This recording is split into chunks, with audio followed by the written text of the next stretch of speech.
À quelques semaines du premier de l'élection présidentielle, Valérie Pécresse est plus que jamais rentrée dans sa campagne.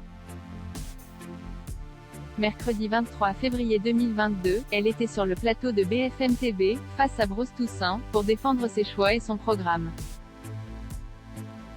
Elle s'est également confiée sur un moment traumatisant de sa vie. Avec une émotion dans la voix, elle a évoqué l'agression sexuelle dont elle a été victime. J'ai fait la bêtise que font beaucoup de jeunes femmes naïves, candides, qui croient que l'humanité est bonne, a commencé la candidate Les Républicains. J'étais dans un immeuble, j'ai fait le code et j'ai laissé rentrer derrière moi un jeune homme.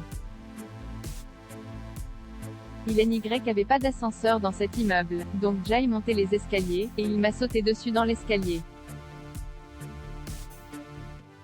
J'ai hurlé et heureusement c'était un vieil immeuble et quelqu'un, qui a entendu que je hurlais derrière la porte, est sorti précipitamment de son appartement, a-t-elle poursuivi.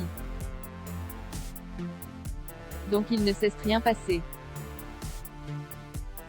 Enfin suffisamment pour que je sois sous le choc mais pas suffisamment pour que ce soit vraiment indélébile. Aujourd'hui encore, Valérie Pécresse reste traumatisée par cette mauvaise expérience. Elle sait que les femmes qui ont pu vivre ce qu'elle a vécu la comprennent. Valérie Pécresse a mis du temps avant de parler de son agression. Je sais ce que c'est que de se dire qu'on ne peut pas se promener en jupe dans la rue.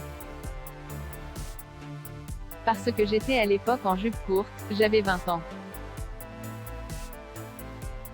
Je sais maintenant qu'on ne doit pas laisser rentrer quelqu'un dans un immeuble, qu'on doit se méfier, que l'univers n'est pas peuplé de jambon, a-t-elle encore déclaré avec la voix tremblante avant d'expliquer qu'elle avait mis du temps à en parler. Elle regrette de ne pas avoir porté plainte contre son agresseur.